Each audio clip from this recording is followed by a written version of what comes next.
বিসমিল্লাহির রহমানির রহিম। Never tell এ লাই, একে আমরা, এটা আছে অ্যাক্টিভ ভয়েস আছে, একে আমরা কি করব, প্যাসিভ ভয়েসে করব। নেভার টেল এ লাই প্যাসিভ ভয়েস, তাই তো।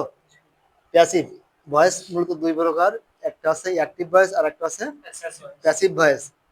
তা নেভার টেল এ লাই এর মানে কি? কখনো মিথ্যা কথা বলবে না, তাই তো।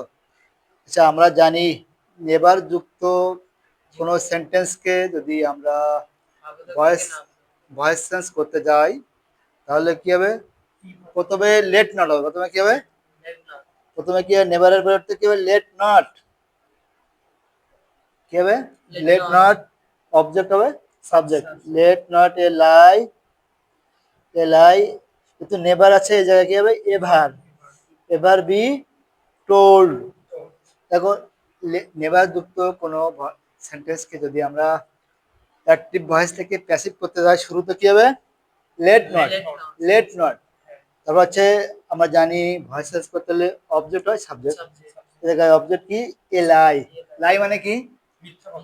এ লাই মানে মিথ্যা কথা, তাই তো। আর টেল মানে বলা। তাহলে লেট নট এ লাই, এ লাই যেহেতু এটা ইম্পারেটিভ সেন্টেন্স, কোন সেন্টেন্স? নেভার টেল এ লাই, এটা কি? এটা ইম্পারেটিভ সেন্টেন্স। কাকে বলে? What is the definition of imperative sentence? Imperative sentence কাকে বলে? যে সেন্টেন্স দ্বারা আদেশ, নিষেধ, অনুরোধ, উপদেশ ইত্যাদি বোঝায়, তাকে বলা হয় ইম্পারেটিভ সেন্টেন্স। তাহলে এটা কি হবে? নেভার টেল এ লাই, এটা কি হবে? এটা হচ্ছে অ্যাডভাইস। কখনো মিথ্যা কথা বলিও না। এটা কি অ্যাডভাইস না? এটা হচ্ছে উপদেশ। যে সেন্টেন্স দ্বারা কোনো আদেশ, নিষেধ, অনুরোধ, উপদেশ ইত্যাদি বোঝায়, তাকে বলা হয় ইম্পারেটিভ সেন্টেন্স। তাহলে আমরা জানি নেভার যুক্ত কোনো অ্যাক্টিভ ভয়েসকে প্যাসিভ করতে হলে শুরুতে লেট নট হবে, তারপর হচ্ছে অবজেক্ট হবে সাবজেক্ট, তারপর হচ্ছে নেভারের পরিবর্তে এভার হবে। কিন্তু ইম্পারেটিভ সেন্টেন্সে সবসময় কি হয়? বি হয়। তারপর হচ্ছে V three, verb, past participle of verb, তাই তো। ঠিক আছে, ক্লিয়ার? এটা কি বুঝতে পেরেছো? এটা কি বুঝতে পেরেছো কিনা বলো? তাহলে কি হবে? Let not a lie ever be told. হ্যাঁ, এটা কিন্তু একটা ইম্পর্টেন্ট জিনিস, এটা কিন্তু থাকতে পারে পরীক্ষার জন্য, পরীক্ষায়। তারপর হচ্ছে দেখো, ডু ইউ নো হিম, এটা কোন সেন্টেন্স? এটা হচ্ছে interrogative sentence. What is the definition of interrogative sentence? যে সেন্টেন্স দ্বারা কোনো প্রশ্ন করা বোঝায়, তাকে বলা হয় ইন্টারোগেটিভ সেন্টেন্স। যে সেন্টেন্স দ্বারা কোনো প্রশ্ন করা বোঝায়, তোমার নাম কি, তোমার বাবার নাম কি, তোমার মায়ের নাম কি, তুমি কোন ক্লাসে পড়ো ইত্যাদি যখন প্রশ্ন করা হয়, তখন সেটা কি হয়? Interrogative sentence. দেখো, আমরা একটা জিনিস বুঝবা তোমরা, যদি কোনো ইন্টারোগেটিভ সেন্টেন্সকে যদি তুমি ভয়েস চেঞ্জ করতে দাও, তোমাকে যদি মনে হয় অনেক কঠিন মনে হচ্ছে, তাহলে তুমি সেটাকে অ্যাসার্টিভ সেন্টেন্স করে নেবা। তাহলে দেখো, দেখো সঠিকটা কি হবে? দেখো, তুমি অ্যাসার্টিভ সেন্টেন্স করো, তাহলে কি হলো? Assertive sentence, you know him, তাই না? ইউ নো হিম, তুমি তাকে চেনো, তাহলে কি হবে? তাহলে কি হবে বলো? তাহলে he is known to you, তাই তো। এরকম হয়। দেখো, যদি আমরা ইন্টারোগেটিভ সেন্টেন্স আছে, একে যদি আমরা ভয়েস চেঞ্জ করতে যাই, এটা অক্সিলারি ভার্ব, শুরুতে কি আছে? ডু আছে। ডু বা ডাজ যদি অক্সিলারি ভার্ব থাকে, আমরা জানি নিশ্চিত এটা প্রেজেন্ট ইনডিফিনিট টেন্সের interrogative form. Interrogative form of present indefinite tense. Present indefinite টেন্সে সবসময় অক্সিলারি ভার্ব হয় ডু অথবা ডাজ, তাই না? যেহেতু ইউ প্লুরাল, ইউ এর আগে সবসময় ডু বসে, ডাজ বসে না। ডাজ বসে কোথায়? সাবজেক্ট যদি থার্ড পারসন এবং সিঙ্গুলার নাম্বার হয়, তখন ডাজ বসে। কিন্তু ইউ আছে, ইউ এটা হচ্ছে প্লুরাল, ইউর আগে সবসময় সবসময় ভার্ব ডাজ নাই, কি হবে? ডু হবে। তাহলে হচ্ছে দেখো, যেহেতু আমি ইন্টারোগেটিভ সেন্টেন্স করাচ্ছি, তাহলে আমাকে ভয়েস সেন্স ইন্টারোগেটিভ সেন্টেন্স হবে, তাই তো নাকি? অ্যাক্টিভ ভয়েস ইন্টারোগেটিভ, তাহলে প্যাসিভটাও কি হবে? ইন্টারোগেটিভ হবে। তাহলে শুরুতে যদি ডু বা ডাজ থাকে, অবশ্যই জায়গায় হলো প্রেজেন্ট ইনডিফিনিট টেন্সের ইন্টারোগেটিভ ফর্ম। তাহলে এই জায়গায় কি আছে? হি আছে, তাহলে হির আগে কি বলে? ইজ। ইজ, এ জায়গায় হলো অবজেক্টিভ কেস, তাহলে এই জায়গায় সাবজেক্ট হবে। অবজেক্ট হবে কি হবে? সাবজেক্ট। তাহলে হিম হলো অবজেক্টিভ কেস, তাহলে হিম এর অবজেক্টিভ কেস, সাবজেক্টিভ কেস কি? হি। তাহলে is he known know knew known, know knew, present টেন্সে নো, পাস্ট টেন্সে নিউ, পাস্ট পার্টিসিপল কি হবে নন। ইজ হি নন, এবার বলে বাই হবে না, টু হবে না, অ্যাট হবে না, উইথ হবে, কোনটা হবে? দেখো ননের পরে সবসময় টু হয়, ননের পরে কি হয় প্রিপজিশন টু হয়, বাই হবে না, অ্যাট হবে না, টু হবে, কোনটা হবে? তাহলে is he known to, object হবে সাবজেক্ট, অবজেক্ট অফ সাবজেক্ট, যদি তুমি শেষে জিজ্ঞাসার চিহ্ন না দাও, note of interrogation, note of interrogation মানে জিজ্ঞাসার চিহ্ন যদি তুমি না দাও, তাহলে তোমার এই সেন্টেন্সের কোনো মূল্য নেই, কারণ ওটা দেখি বুঝতে হবে এটা কোন সেন্টেন্স।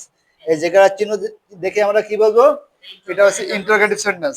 ঠিক আছে, তো এটা এটুকু কি তুমি বুঝতে পেরেছো? কি বুঝেছো বলো? তাহলে বুঝেছো নাকি? তাহলে এবার হচ্ছে পরেরটা কি আছে, দেখো পরেরটা আছে পরেরটা কি আছে, do you find your payment too little, do you find your payment too little.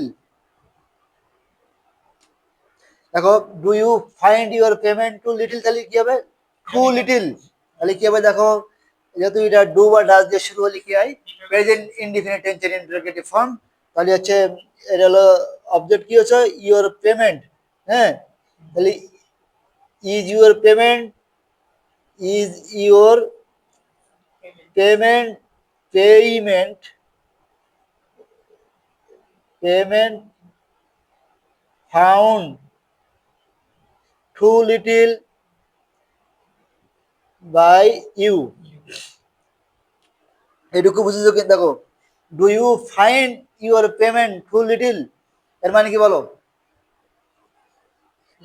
কাছে কি এর মানে কি, এই do you find your payment too little, তোমার দোকানে দোকানদার তোমার বলে না, এই সামান্য কয় টাকা আপনি শোধ করতে পারেন না, এর মানে কি সামান্য এই কয়টা টাকা আপনি কি পারেন শোধ করতে পারেন না। টু লিটিল মানে কি, টু মানে ভেরি, টু মানে কি, টু মানে ভেরি, টু মানে অনেক, টু মানে কি অনেক। দেখো এই টুটা ব্যবহৃত হয় নেগেটিভ অর্থে, এই ভেরিটা ব্যবহৃত হয় নেগেটিভ অর্থে, আর অনেক অনেক অর্থে টুটা ব্যবহৃত হয় নেগেটিভ অর্থে, আর হলো অনেক অর্থে পজিটিভ অর্থে মানে হাফ বোধক অর্থে কি ব্যবহৃত হয় ভেরি, বেশি ব্যবহৃত হয়, বেশি মানে ভেরি, আর টু মানে ভেরি, টু মানে বেশি, ভেরিও মানে বেশি, এই বেশিটা ব্যবহৃত হয় নেগেটিভ অর্থে, ট্রুটা ব্যবহৃত হয় নেগেটিভ অর্থে, আর এই বেশিটা যখন পজিটিভ হয় তখন হলো ভেরি অর্থে ব্যবহৃত হয়। যেমন he is very good boy, সে খুব ভালো ছেলে, he is very good boy, সে খুব ভালো ছেলে। আর যদি বলা হয় সে এতই দুর্বল যে সে হাঁটতে পারে না, he is very, he is very weak বলবো নাকি he is too weak to walk, he is too weak to walk, সে এতই বেশি দুর্বল যে সে হাঁটতে পারে না। তাহলে এই বেশি নেগেটিভ অর্থে বেশি বলে তখন আমরা কি দেবো ভেরি দেবো না, তখন কি দেবো টু দেবো, তাই তো? তাহলে টু লিটিল, হ্যাঁ এতই কম টাকা মানে অনেক বেশি কম টাকা, এতই কম টাকা তুমি তুমি সময় তুমি শোধ করতে পারছিস না, এরকম বলে না দোকানদার অনেক সময় রাগ করে বলে না।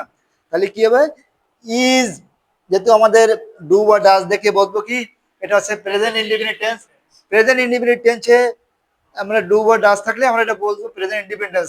তাহলে আমরা যখন অ্যাক্টিভ ভয়েস থেকে প্যাসিভ ভয়েসে করব তখন আমাদের সেই যেটা অবজেক্ট হবে সাবজেক্ট, তখন সেটার যেটা ইজ হবে বা অ্যাম হবে বা আর, তিনটা ইজ অথবা অ্যাম অথবা আর।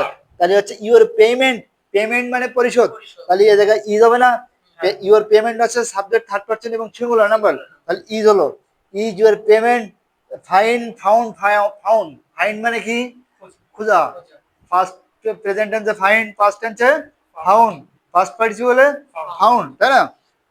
তাহলে হচ্ছে ইজ ইউর পেমেন্ট, দেখো আমাদের ভয়েস চেঞ্জ করতে হলে অবজেক্ট ও সাবজেক্ট, আমাকে অবজেক্ট কোথায় পাবো, তোমাকে you have to always see that object will be always time after verb, তোমাকে অবজেক্ট খুঁজতে হবে ভয়েস, অনেক দেখো অনেকগুলো আছে ওয়ার্ড আছে, দেখি তোমাকে মনে হচ্ছে কি যে কোনটা আমি অবজেক্ট ধরবো, তোমাকে বুঝতে হবে ভার্বের পরে থাকে অবজেক্ট, এতগুলো এই যে প্রিপজিশন এইসব এলোমেলো অ্যাডভার্ব এগুলো তোমাকে খোঁজার দরকার নেই, তোমাকে অবজেক্টটা বের করে নিতে কোথা থেকে ভার্বের পরে যে ওয়ার্ড থাকে সেটা হচ্ছে অবজেক্ট। তাহলে হচ্ছে ভার্ব হচ্ছে কি মূল ভাব কি ফাইন্ড, এরপরে কি ইউর পেমেন্ট, তাহলে আমার অবজেক্ট কি হবে ইউর পেমেন্ট, ইউর পেমেন্ট যখন হবে কিন্তু ডু হচ্ছে অক্সিলারি ভার্ব। তাহলে ইউর পেমেন্টের আগে অক্সিলারি কি হয়? ডু যদি প্রেজেন্ট ইন্ডিপেন্ডেন্ট টেন্স হয়, প্রেজেন্ট ইন্ডিপেন্ডেন্ট টেন্সে সবসময় অক্সিলারি ভার্ব অ্যাম অথবা ইজ অথবা আর। তাহলে পেমেন্ট, ইউর পেমেন্টের আগে কি হবে? ইজ হবে। ইজ ইউর পেমেন্ট ফাউন্ড, তারপর হচ্ছে বাকিটুকু টু লিটিল বাই ইউ। ঠিক আছে, ক্লিয়ার? এটা কি বুঝতে পেরেছো কিনা বলো? কি বুঝতে পেরেছো? না যদি কোনো প্রশ্ন থাকে আমাকে প্রশ্ন করতে পারো। কোনো কি প্লিজ কোনো কিছু বুঝতে বাকি আছে? না। তাহলে দেখো পরেরটা দেখো, সাম children are helping the আউন্ডেড man. আউন্ডেড মানে, আউন্ডেড মানে কি? আউন্ডেড, আউন্ডেড মানে কি?